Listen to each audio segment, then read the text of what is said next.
אורי הולך לבית הספר באלון מורה. אביו, צור, גם הוא באלון מורה, מאבד את האדמה ומתפלל לגשם שיבוא. הסבא והסבתא של אורי, כמובן באלון מורה, מוותיקי ומייסדי היישוב. אך גם הם לא הראשונים שהגיעו לכאן. ויעבור אברהם בארץ עד מקום שכם עד אלון מורה. והכנעני אז בארץ. הסבא רבא שלהם, אברהם אבינו, הסתובב ברחבי הארץ עד שהגיע למקום זה, אלון מורה. האמת היא שהוא היה בשבילנו לא סתם אדם, הוא היה בשבילנו כמו אבא. הפעם הראשונה שפגשתי אותו זה היה עוד שהייתי בבית ההורים, בחרן, בכפר הקטן שלנו. הוא עבר שם בדרכו לארץ כנען. הצטרפתי אליו, כמו רבים אחרים, כל מי שפגש אותו דבק בו. כשהגענו לארץ כנען, המקום הראשון שהגענו היה פה, בשכם. הוא עצר פה, למרות הכנענים שהיו אז בארץ, והחליט להקים פה את הבית. והדבר הראשון, הוא הקים פה מזבח. ואז הוא כינס את כולנו, וסיפר לנו על ההבטחה שהוא קיבל על הארץ.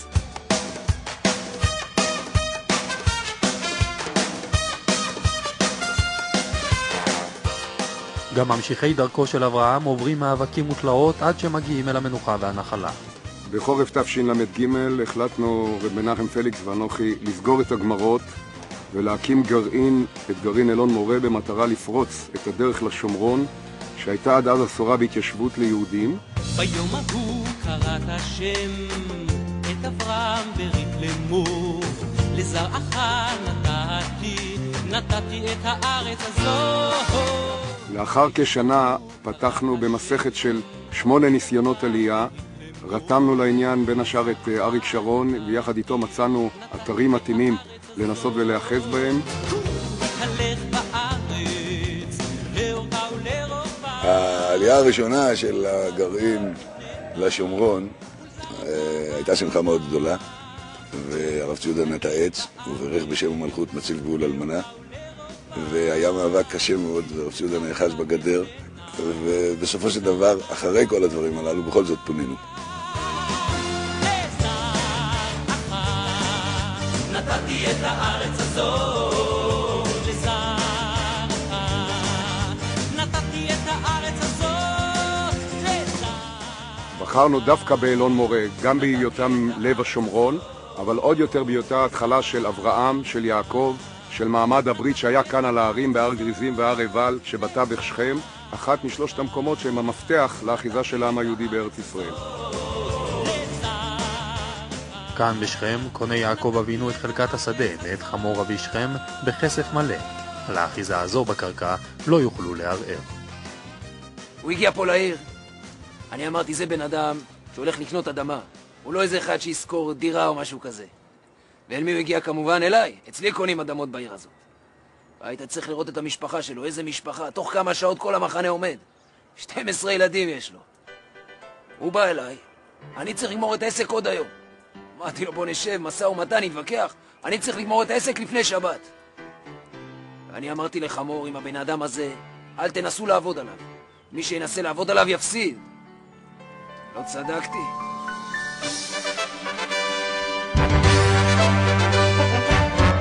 נמסור את כל כוחותינו לאהבת ישראל ולאהבת ארץ ישראל. ואכן, כוחו של יעקב עמד לבניו, וההתיישבות מצליחה להיאחז בשומרון. ניסיון שלישי, קראנו לו מבצע הקפות, שהיה בעצם הכישלון הכי גדול שלנו. שר הביטחון שמעון פרס גייס מילואים, ואכן גלי המתנחלים שניסו להיאחז בשטח התנפצו מול המסות של החיילים, ואני זוכר איך בחצות הלילה אני מוצא את עצמי לבד בוואדי עם אשתי, בתחושת כישלון עמוקה, פותח רדיו ושומע את הקריין מצהיר, גוש אימונים העלה על הקרקע 16 התנחלויות. התברר שמהצרה הזאת של הכישלון וההתנפצות צמחה ישועה, גלים של אנשים שהתנפצו אכן מול כוחות הצבא, נאחזו בקבוצות קטנות יותר במרחבי השומרון, וזה הפך בעיני התקשורת לגל עצום של ניסיונות עלייה. אני חושב שיש איזשהו מהלך ציוני גדול שאין שום כוח שיכול לעמוד נגדו.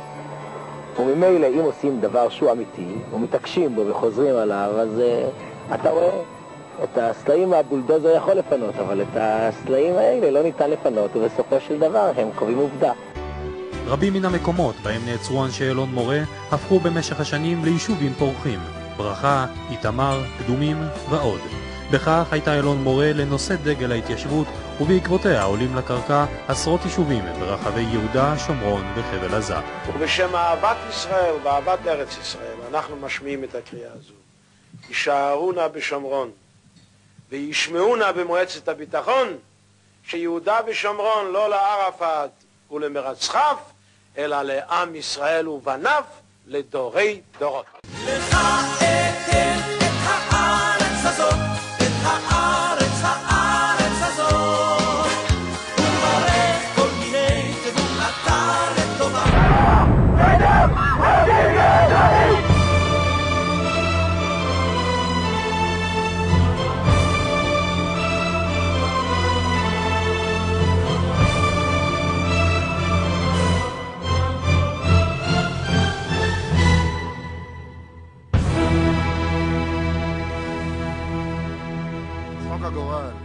צחוק הגורל.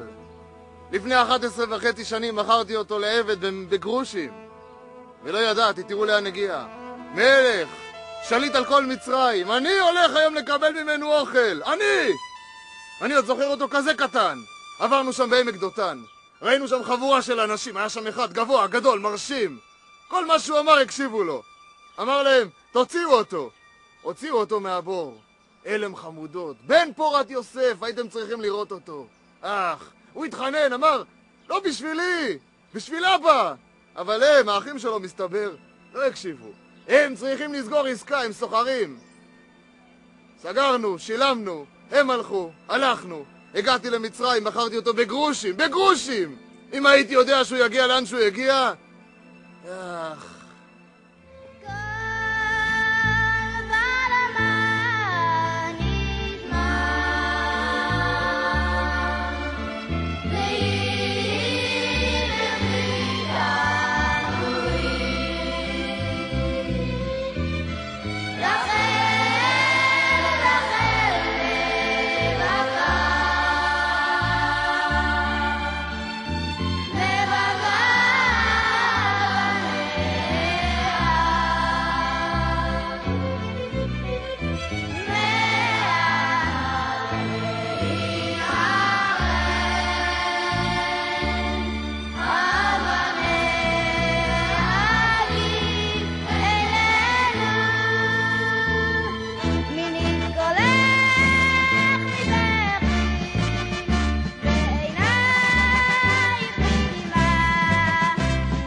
ביום ההוא למורה אלה עמדו לברך את העם על הארגזים.